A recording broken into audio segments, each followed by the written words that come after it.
Hey folks, welcome to the Machinery Pete Pavilion here at Farm Journal Field Days, and we are pleased to be joined by Darcy Goossen, owner of the TireGrabber. Darcy, how are you doing today? I'm doing great. And Darcy, you are located up in Alberta, Canada, is that correct? Yes, sir. We're way up here, close to just south of Edmonton, Alberta, the capital of Alberta. And is it Farintosh? Is that the name of the town in Alberta? Yeah, Farintosh. It's a little town. A lot of people don't know where that is, but we're about 90 miles south and a little bit east of Edmonton. Well, folks, you should remember Farintosh, Alberta, because the TireGrabber, I tell you, if you haven't seen this product, it is fabulous. I've run into Darcy and the folks out at the farm shows for a couple years now. And Darcy, let's wind this back and tell the story of the TireGrabber. First off, why don't you explain what it is, and then we'll talk about how it came to be. Okay, so a TireGrabber is what it sounds like. It's a three-arm device, basically, like where you could take your wrist, three fingers, one's on the top, and the two bottom ones are at the 4 o'clock and 8 o'clock. And I use a scenario of like a jar lid that lays on a cupboard. You'd reach down with your thumb and two fingers, pick up the jar lid, stand it up, and you can rotate it. And also we have the ability to swing it sideways, which gives you the full movement basically of a wrist.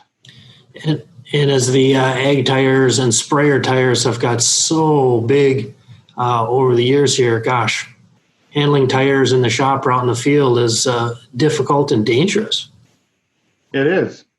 What most people don't realize is some of these tires that are on four-wheel drives with the weights in them are actually as heavy as the cars they're driving. You know, like a lot of cars are, 3,000-4,000 pounds, and that's what these tires can weigh when they're ballasted right up.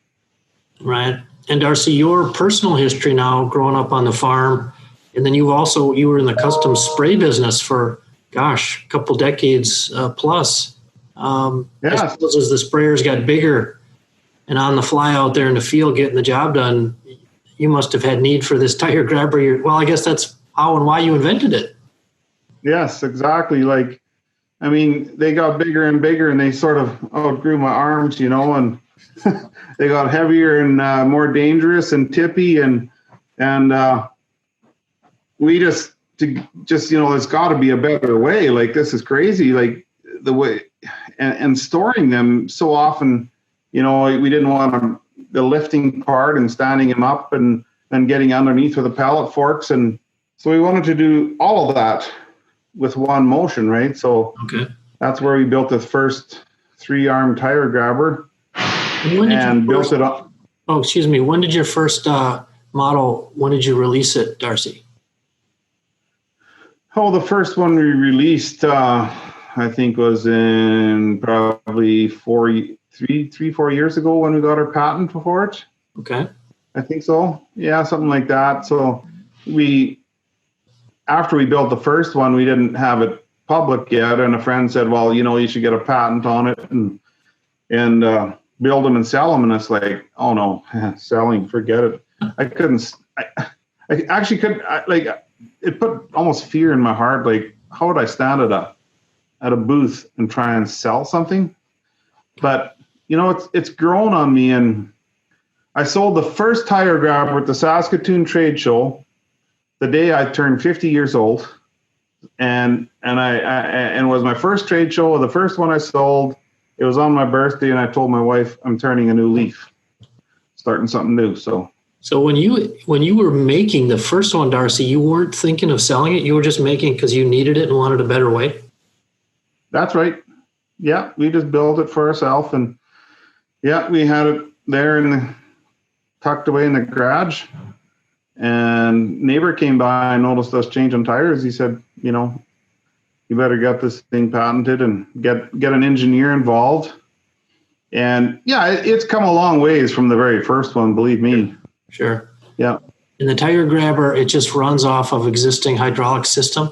That's how it runs very easily. Yeah, right now we only need one circuit, which is just to close the forks. The rest of them you can rotate it by hand. It rotates quite easily. It's not a hard push at all to spin it.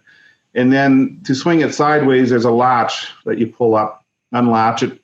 And it's a little bit harder to swing sideways, but it kind of moves in an arc in front of you, so that if you're parked in front of a sprayer and you weren't quite square with it, you can actually swing the tire so it squares up with the. Okay. Well, now a couple of things, Darcy. Getting that patent, how difficult a process was that? I mean, I know you get lawyers involved and it can be tricky, but what was that like? Well, of course, I didn't know nothing about it, and it was to someone who's never done a patent before, it's a bit daunting. Patents are good, I guess. It's definitely eaten up a lot of my spare cash, getting it registered in a few continents, I guess. Sure. Now, Darcy, the other thing, you have a ton of positive buzz out there on the TireGrabber. I've heard people talking for a number of years, and there's some videos out there. I think some newspapers and other outlets have done on your product in action. Just fantastic. And I know you're not one to brag there, but you've been racking up awards at farm shows here since you launched just a couple of years ago. It must have been quite a ride since that 50th birthday of yours. Oh, it has. It has been a real ride, and we've so far taken at least 3 awards at farm shows. 2 of them being at Manitoba Ag Days. Yeah, no, I'm familiar with that show. I was up there a couple of years ago, and I know what a just awesome event that is. And I was looking at your website, which is the TireGrabber. Is it TireGrabber.ca and TireGrabber.com also, Darcy? Yes, I believe you can use either one. Okay. And you won, I think, first place Farm Safety Award. Is it 2 years running up at the Manitoba show? Yes, it is. Yeah, it is. Well, farming is, there's so many danger points in the profession. It's any way that we can help, our good folks be safer. That must make you feel really good, Darcy, about all the work and effort into this product, knowing you're saving lives and injuries and just making life easier for farmers. It is, yes, it's nice to make a bit of money at it, but really the dream is that I decided if it's only going to be for the money, I'm not sure it's worth it. And so our dream, our vision is if we can build something to help out other farmers and make their life a little bit easier. And the great part about it is that I've met so many great people and had so many great conversations, and not near as many as you would maybe yet, but it's growing. And I've talked to so many great people from Missouri and Texas and Ohio and Illinois. Now, Darcy, let me tee you up to one particular farmer in Ohio that reached out to you recently. Why don't you tell folks that story? This gentleman was changing tires he has three big John Deere units. And he came in and he was tired, and he just started Googling, and it's like, there's got to be an easier way to handle these big tires. And he said, I came up with your website, the TireGrabber, and I looked at it and I seen all the references and the videos. And he said, I want one of those. I need it. And he just, that's the other thing that baffles me, is that it doesn't baffle me. It's a privilege, or they just give us their visa number, and we're up here in Canada. Yep. We take their visa number and we put it on a pallet and ship it to them. And sometimes shipping from Canada all the way down there, it can be over 2 weeks, especially with COVID and the border crossings and right. Shuffling, through freight depots and stuff like that. And right. And it finally gets there, and yeah, that's and I just talked to him the other day again, and he said he was really, really thankful for it. He said it worked well. He said he was just getting tired from all the work in the field, huh? Yeah. He said it's just too hard to work. Yeah. His first name was Gary from Bellefontaine, Ohio. And you've been selling the TireGrabber kind of all across North America so far, Darcy? Yes, we have. We've mostly in Alberta, Saskatchewan, some in Manitoba, but it's actually growing quite a bit in the States. We've got a nice coverage from Idaho, Montana, North and South Dakota. Let's talk about your products now, Darcy. How many different models or options of the TireGrabber are there? Right now we have 3, and they're the 4000 regular, which is kind of our flagship. Yep. And then we have a 4000 reversible. So with a 4000 reversible, you can pull the arms off, turn them around, and slide them back on, and then the arms come to a smaller circumference or diameter, and you can actually go down and pick like a pickup tire up with it, or pull the arms off, turn them around, and it'll still go out to 89 inches. Okay. To grab a sprayer tire, yeah. Okay, so we got the 4000, the 4000 regular. Do you have an XL too then? Yeah, we got the XL, which just opens up a little bit wider. The 4000R, the opening is 89 inches, and the XL goes out to 95 inches, so it's another additional 4 inches more. Okay. And did you just come out with last year also with a tire jack product? Yeah, we have a lifter now, a jack for lifting sprayers. Okay. And we've been selling quite a number of them now too. People are buying them as a combination. We give a little $500 discount on each item if they buy them as a combination. And what are we talking for price on the 3 options of the TireGrabber and then the jack, Darcy? On Canadian dollars, the 4000 regular is 10,500 and the jack is 7,500. And so then we take 500 off of each. So if you buy them as a combo, you're looking at 17,000. And right as of today, 17,000 in American dollars is whatever that is. It's probably around 13,000 or something like that. Is it still, what's our exchange rate? Still like, is it 3/4, 75 or something? Yeah. Got my little exchange thing here. It doesn't sound like much money, Darcy, for potentially products that can really change the way you work. So much more efficient and safer. That's a heck of a value. I think so. It still is expensive, and I want something that's safe and it's engineered, and it has cost us money to take some of these extra precautions. I know there is other options out there, but they don't seem to have quite as heavy a load rating as we have. And sometimes people call me and say, well, the price is too high. And I said, well, then probably you should look at some of the other options out there. There's some of them that are quite a bit cheaper. So, I want to be realistic about it too. Well, along those lines, Darcy, the quality of the manufacturing, we were visiting a little before when we hopped on the call here, but can you explain that, the process to guarantee that high quality product that you put out?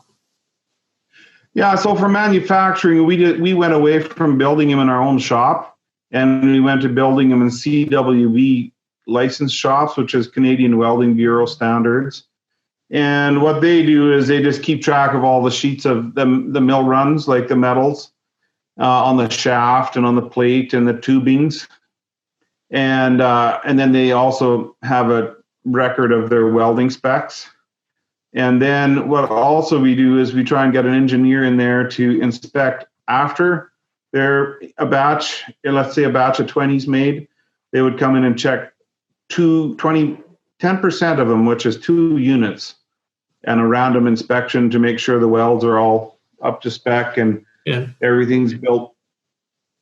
And it's just another layer that we try and put in there so that they can also give us another piece of paper that says, these units have been inspected and they are welded to spec, and that way so that it helps to cover us with our liability, and because they are a dangerous thing. And at first, it's kind of scared me off a little bit. It's like, oh, this is a dangerous thing, and but I think that the things to gain by helping lots of people help me overcome the fear of a potential accident. Sure.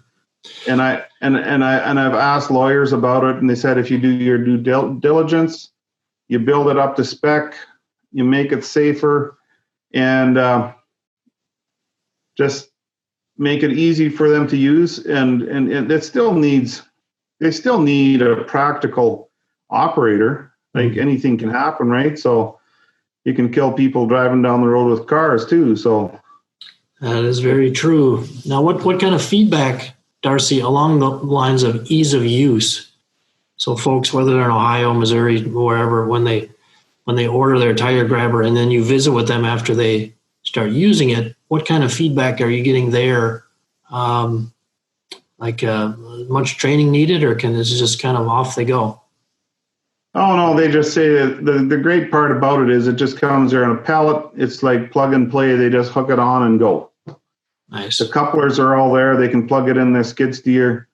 They hook it on with maybe a few minor adjustments, but they're changing tires within minutes. And each one of them, I've tried to contact most of them and ask them, like, how is your, what is your thoughts? And probably one of the biggest responses I've got is it was a bit of an investment, but it was the best investment I've made on my farm. Mm-hmm. And I've heard that from quite a few sources that said it's the best investment I've made on my farm. Well, that's strong testimony, Darcy. I would also imagine, just from seeing your product, that when your customers are using them, the word of mouth from their neighbors and friends, that must be pretty strong once they see it in action. Oh yes, it definitely.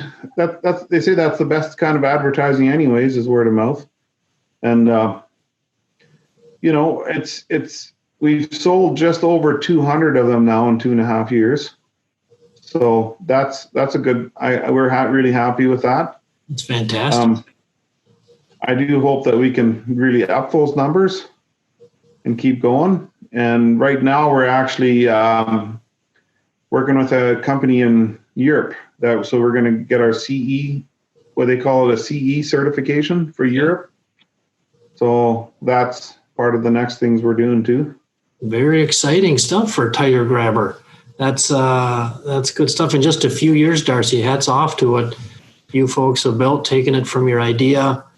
And again, just in a couple of years, getting this buzz and getting these sales out there, now going worldwide, that is exciting. And now one question, Darcy, I know 2020 is obviously a crazy year with the pandemic and everything, but if folks are interested in the TireGrabber and with supply chains and things, you do have new product that they can get a new TireGrabber now if they're interested? We do currently have some in stock, and we got more, at least between 40 and 50 on order. Okay. So within a couple of months, we should be well supplied and well stocked up. Yeah. Okay. Well, Darcy Goossen, thank you so much for telling us the story on the TireGrabber. Very exciting. Congratulations on all your awards and the momentum you have with your company. And again, folks, check this out. This is a game-changing product. Go to thetiregrabber.ca or thetiregrabber.com. And Darcy, you tell me if I got the right phone number here, contact information for you. Is it 780-678-4288? Yes, that's the company number, yeah. Okay. And that one is forwarded to my own cell phone number, and I'm always here to answer. If anybody has any questions, I'm happy to talk to them. All right. Well, Darcy, I'll ask you one more question now. You talked about your 50th birthday and selling that first unit. Let's run this ahead a few years. On your 60th birthday, where is the TireGrabber company going to be at that point? 60th birthday, we're going to have $5 million a year in sales. There you go. I love it. I love it. Hey, Darcy, again, thanks for the conversation. And folks, check out the TireGrabber at thetiregrabber.com. Thanks a lot. I really appreciate it.